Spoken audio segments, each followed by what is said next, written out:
Bonjour. Si je vous montrais cette image de Johnny Test, que penseriez-vous? Sûrement que c'est le petit enfant qui faisait des tests avec ses grandes sœurs dans l'émission Johnny Test, sortie en 2005. Mais non, vous vous trompez, car Johnny Test fait de l'apologie de l'anarchisme. Et aujourd'hui, dans mon TED Talk, je vais vous montrer pourquoi. Argument 1, pour ceux qui ne comprendraient pas, ça veut dire que c'est mon premier argument. Alors, en 2013, Johnny Test avait été arrêté pour vente de stupéfiants illégaux. Fait que, après l'arrestation de l'acteur Yoda du phénomène culturel Star Wars Trademark, en gros, Yoda a été reconnu dans l'industrie du cinéma comme addict à une substance appelée la kétamine, et puis cette kétamine était vendue par nul autre que Johnny Test. Et oui, et oui. Et donc après ça, Johnny Test qui a vu comment il a détruit la vie de la star de Dagobah, il était rempli de remords et a décidé d'arrêter toute vente avec Yoda et a décidé de lui voler tout son stock. Mais bien que cette action peut-être avait de bonnes intentions, ça a eu un impact incroyable sur la vie de Yoda qui, avec dans un choc de sevrage, a pris sa Honda Civic Trademark 2001 et fonça dans un restaurant de la filière Burger King Trademark. Après l'accident, Yoda, entre la vie et la mort, raconta l'histoire complète au policier, donc il n'a pas eu le choix de dire par la même occasion le nom de son dealer. Ici, dans cette image, nous pouvons voir Yoda qui fonce dans le Burger King de Saint-Jérôme. Ok. Argument 2. Fait que ça veut dire que c'est mon deuxième argument. Mon deuxième argument, en fait, après que j'aille taper le nom de Johnny Test sur Google et être allé dans la section images, comment fus-je circonspect de voir comme première image apparaître ce truc de Johnny Test avec un A. Et pour toute personne normale, non, je ne devrais pas dire normale, mais pour toute personne non cultivée, ce A semblerait totalement normal. Mais la vérité est que la lettre A qui apparaît dans cette image, elle est bizarrement ressemblante au symbole de l'anarchisme. Et oui, certains diront la coïncidence, mais je ne pense pas.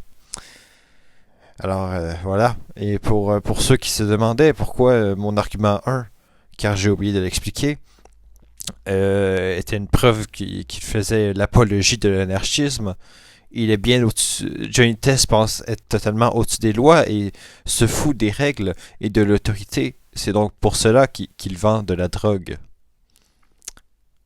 Maintenant, pour mon argument final qui je pense va pouvoir mettre tout le monde dans la vérité et faire comprendre que ce que je dis est une vérité pure, c'est très simple.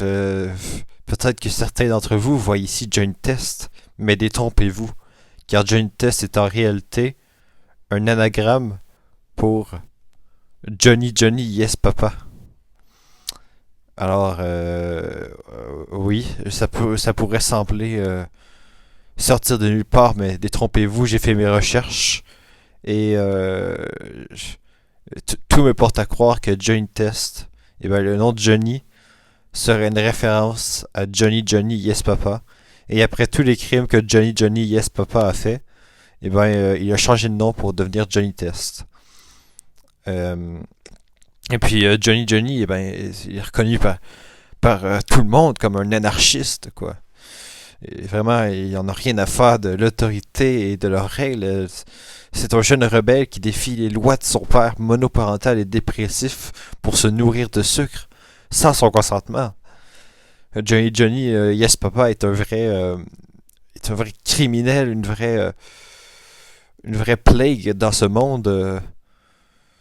et c'est triste de voir que maintenant, il est, ses crimes ne sont pas répondus car il a changé de nom pour Johnny Test et que personne ne lui fait essaie de l'arrêter. Hein? Et donc, j'imagine que maintenant vous êtes complètement d'accord avec moi, mais pour ceux qui sont des moutons et qui veulent croire les médias, qui veulent nous faire croire que Johnny Test est un gentil garçon, eh bien, j'ai envie de faire un coup de gueule parce que certaines de ces personnes vont me montrer cette photo qui est complètement une fake news construite de toutes pièces. Comme quoi Joe Swanson serait en réalité aussi Johnny Test. Et donc, puisque Joe Swanson fait partie de la police, et donc qui lui fait exécuter les règles, et ben Johnny Test ne pourrait pas être anarchiste. Et ben c'est faux, car en fait, Johnny Test n'est pas Joe Swanson, parce que cette image est construite de toutes pièces, et c'est seulement les moutons qui vont croire les médias, qui vont essayer de faire croire que cette image est réelle, mais elle est fausse. C'est un photomontage fait avec Photoshop. Alors voilà. Et donc voilà pourquoi Johnny Test.